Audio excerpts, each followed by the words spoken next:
Halo, Assalamualaikum warahmatullahi wabarakatuh. Bagaimana kabarnya hari ini? Oke, sehat semua ya.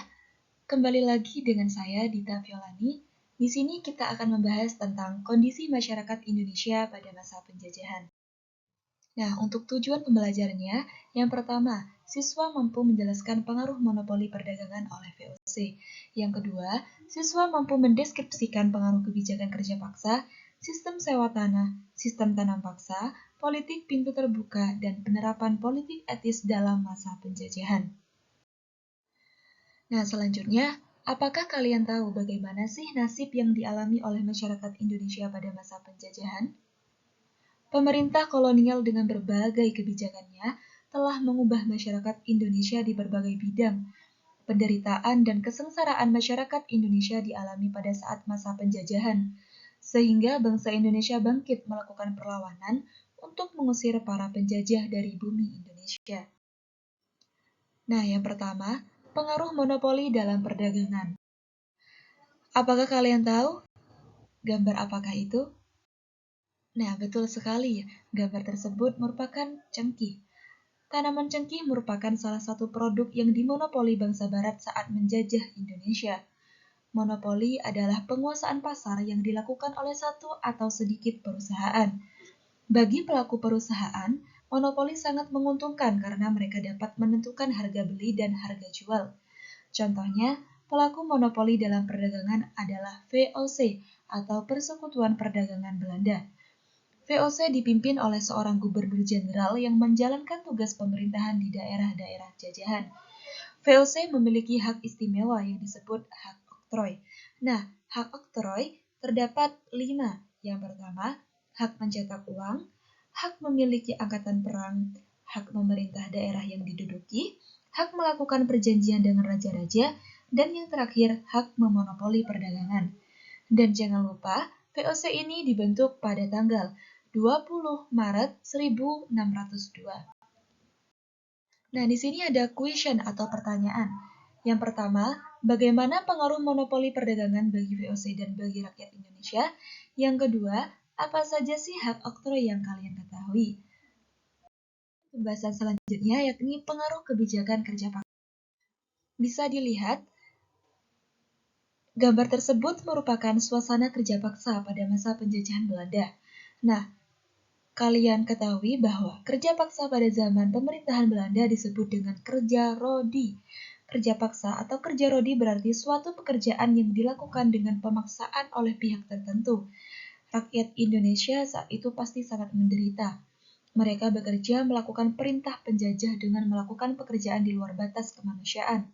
Itulah yang dialami oleh bangsa Indonesia pada saat itu. Pemerintah Belanda menginginkan keuntungan sebanyak-banyaknya dari bumi Indonesia, sehingga menerapkan kebijakan kerja paksa atau kerja rodi. Nah, kemudian bisa dilihat peta jalur Anyer Panarukan. Pembangunan jalur Anyer Panarukan sebagian besar dilakukan oleh tenaga manusia. Siapa sih tenaga manusia yang dimaksud? Betul sekali, tenaga manusia yaitu rakyat Indonesia sendiri. Jalan ini dibangun atas prakarsa Gubernur Jenderal Hindia Belanda, yakni Herman William Daendels, atau biasa dikenal Daendels. Gubernur Jenderal Herman William Daendels menjabat pada tahun 1808 sampai 1811. Beliau memerintahkan pembangunan jalan besar yang harus bisa dilalui kendaraan dari Anyer ke berbagai daerah di Pulau Jawa pada tahun 1809. Nah, bisa dilihat dari kedua gambar tersebut, gambar pertama yakni Gubernur Jenderal Herman William Daendels, yang kedua Jalan Raya Pos Daendels. Oke, selanjutnya question atau pertanyaan lagi. Yang pertama, bagaimana sih suasana kerja paksa pada masa pemerintah Hindia Belanda di Indonesia? Yang kedua, apa yang mereka kerjakan? Yang ketiga, mengapa Belanda memaksa rakyat Indonesia bekerja? Dan yang keempat, apa tujuan pembangunan Jalan Anyer Panarukan? Nah, selanjutnya yang ketiga, pengaruh sistem sewa tanah, yakni pada tahun 1811 sampai 1816.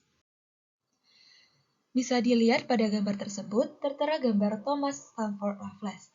Thomas Stamford Raffles merupakan seorang letnan gubernur Hindia Belanda yang menciptakan kebijakan sistem sewa tanah atau dikenal dengan Landgraf System.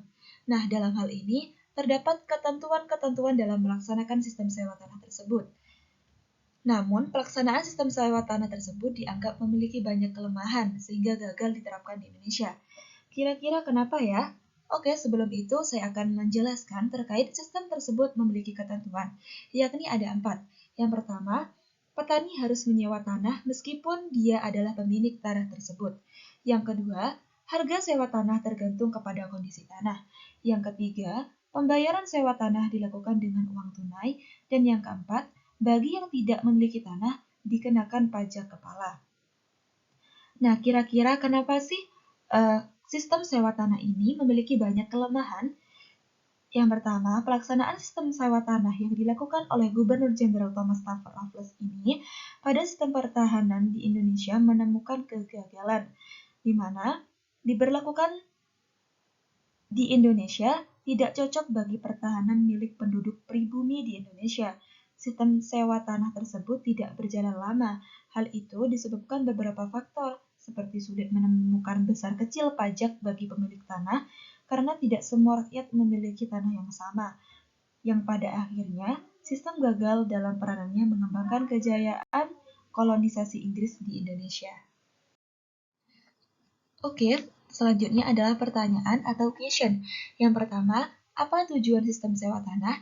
Yang kedua, bagaimana aturan atau ketentuan dalam pelaksanaan sistem sewa tanah?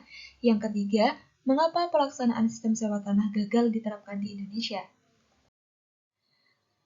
Yang keempat, yakni pengaruh sistem tanam paksa atau Kulturstelsel pada tahun 1830 sampai 1800. Oke, bisa dilihat pada gambar tersebut, ada tanaman teh, tanaman kopi, dan tanaman kakao. Tanaman ekspor utama Belanda dari Indonesia pada masa penjajahan diantaranya adalah tanaman yang sudah tertera pada gambar di atas, yakni tanaman teh, kopi, dan kakao. Pada masa penjajahan Belanda abad 19, tanaman tersebut merupakan komoditas utama ekspor Indonesia. Karena itu, Belanda berusaha menaikkan ekspor tanaman perkebunan tersebut. Apalagi ketika awal abad 20, Belanda menghadapi perang di Eropa yang menyebabkan kerugian keuangan yang cukup besar. Nah, salah satu cara Belanda untuk menutup kerugian adalah dengan meningkatkan ekspor. Pada gambar tersebut, tertera gambar Johannes van de Bos. Nah, tanam paksa atau Kulturstelsel merupakan peraturan yang dikeluarkan oleh Gubernur Jenderal Johannes van de Bos pada tahun 1830 yang mewajibkan setiap desa menyisihkan sebagian tanamannya, yakni 20% untuk ditanami komoditas ekspor, khususnya kopi, tebu, dan tarum. Oke, selanjutnya question lagi. Yang pertama, apa sih tujuan dari sistem tanam paksa? Yang kedua, bagaimana aturan dalam pelaksanaan sistem tanam paksa? Yang ketiga, bagaimana pelaksanaan sistem tanam paksa? Yang keempat, bagaimana pengaruh atau akibat dari diberlakukannya sistem tanam paksa? Oke, yang kelima, pengaruh politik pintu terbuka tahun 1870 sampai 1900. Nah, tahun 1850, golongan liberal atau golongan yang mengutamakan kebebasan dalam berpolitik di negeri Belanda mulai memperoleh kemenangan dalam pemerintahan. Masa ini disebut masa penerapan politik liberal atau dikenal dengan sebutan politik pintu terbuka, yaitu mulai saat ini pihak swasta asing di Inggris, Perancis, Amerika Serikat atau United States, China mendapatkan kesempatan menanam modalnya membuka perkebunan di Indonesia, di mana usaha tersebut sudah berkembang setelah diberlakukannya Undang-Undang Agraria 1870. Oke, yang keenam, pengaruh penerapan politik etis atau politik balas budi pada tahun 1900 sampai 1908. Sejak tahun 1901, pemerintah Hindia Belanda telah menerapkan politik etis atau politik balas budi. Pelaksanaannya ini dikenal dengan istilah Trilogi van Deventer, yang diselewengkan oleh pemerintah Belanda menjadi politik asosiasi, yang artinya politik yang pelaksanaannya hanya menguntungkan pemerintah Belanda, terlihat dalam pelaksanaan Trilogi van Deventer, yakni sebagai berikut. Yang pertama, edukasi atau pendidikan. yang dilaksanakan hanya untuk menghasilkan tenaga-tenaga kerja terdidik bagi Belanda. Yang kedua, irigasi atau pengairan, yang dilaksanakan hanya untuk mengairi sawah-sawah yang disewa oleh pengusaha-pengusaha Belanda. Yang ketiga, emigrasi atau transmigrasi, yang dilaksanakan hanya untuk tenaga kerja yang dipekerjakan di perkebunan-perkebunan Belanda di luar Jawa. Meskipun Belanda telah melaksanakan trilogi Van Deventer ini, belum dapat mengubah nasib bangsa Indonesia pada saat itu. Namun, di bidang pendidikannya, bangsa Indonesia memperoleh sedikit kemajuan. Misalnya nih, diperbolehkannya bangsa Indonesia belajar di perguruan tinggi. Walaupun ketentuan ini hanya berlaku bagi golongan tertentu saja ya, namun kesempatan yang sedikit ini telah melahirkan golongan intelektual atau golongan terpelajar. Nah, terakhir dari saya, jas merah, jangan sekali-sekali melupakan sejarah. Saya akhiri, terima kasih, sampai jumpa di lain waktu. Wassalamualaikum warahmatullahi wabarakatuh.